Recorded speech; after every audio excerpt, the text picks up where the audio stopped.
Darkness, heavy, suffocating, and infinite. It presses in from all directions, a cocoon of nothingness. Time has no meaning here, no past or future, only an endless void. Then, a faint sensation, pressure against my body, enveloping me entirely, and the rhythmic pulse of machinery. My mind stirs, sluggish and hazy, as faint flashes of awareness begin to break through. My eyes flutter open, and panic grips me instantly. I'm submerged in a thick pink liquid. It's warm, viscous, and clings to my skin like a heavy blanket. My breathing is shallow, the sound of it amplified by the breathing apparatus, strapped tightly to my face. Tubes extend from the mask, tethering me to the ceiling of the pod. I'm suspended in the liquid, floating as if weightless, the substance holding me aloft like an invisible force. I turn my head, straining against the liquid, and peer through the glass of the stasis pod.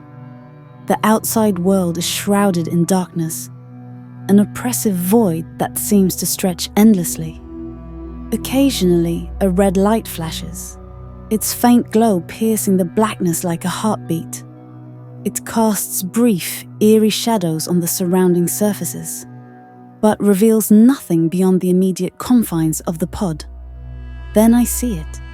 Text on the outside of the glass, backwards and distorted by the liquid. My chest tightens as I realize what it says. Door malfunction. Oxygen levels critical. The faint beeping I'd barely registered grows more frantic, an urgent reminder of my dwindling time. Another message flickers across the screen.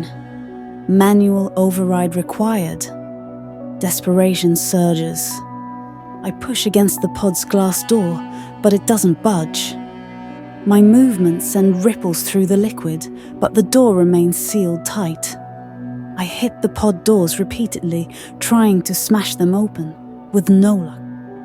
The mask hisses faintly with every breath I take, the sound growing louder in the oppressive silence. I'm trapped.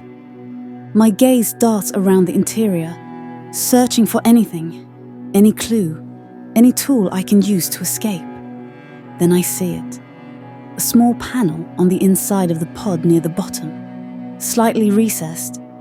Relief floods me for a moment. If I can just get to it, I might have a chance to override the system and open the door.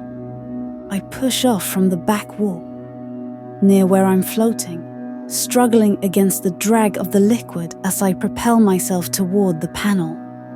The tether from the breathing apparatus stretches taut, pulling against me. I reach out, my fingers straining toward the panel, but the tube connecting the mask to the pod's ceiling stops me short. I flail for a moment, frantically reaching towards the panel. My fingers inches away, and then the truth hits me like a blow. I can't reach it. My chest tightens further as panic wells up inside me. I tug at the tether, willing it to give me just a little more slack, but it refuses. The panel remains agonizingly out of reach, the solution to my problem so close, yet impossible to grasp. My breathing quickens, the mask hissing in response. And I realize with grim certainty that there's only one way to reach the panel. I hesitate, the seconds ticking away. The rhythmic beeping grows louder, more insistent. My lungs ache, the air in the pod thinning as the oxygen levels plummet. If I detach from the mask, I'll have no air. If I don't, I'll suffocate anyway. It's a lose-lose situation, but it leaves me with no choice. "Come on," I whispered, my voice muffled by the mask, trying to encourage myself. My trembling hands reach up, fumbling with the clasps. They release with a faint hiss, and the mask detaches. The pod's lights turn red, and a warning signal destroys the silence. Another message on the door. Oxygen, malfunction, detected. Instantly, The weight of the liquid presses against my face, and I clamp my lips shut, holding my breath. The blare of the alarm is deafening, but I press on. The tether retracts towards the ceiling as I push myself towards the panel, my limbs heavy and uncooperative. The panel seems farther away now, every movement a struggle against the thick liquid. My chest burns, screaming for air, but I force myself onward. My fingers brush the edge of the panel, and I reach with all my might, nails scraping against the groove. It takes everything I have to pry it open, the cover popping loose to reveal a tangled mess of wires and circuitry. My vision blurs at the edges as I grab a cluster of wires and yank. Sparks fly, and for a moment I fear I've made things worse. But then, a low groan reverberates through the pod. The door shifts slightly, a thin stream of pink liquid spilling through the crack. Encouraged, I grabbed another set of wires and pulled again.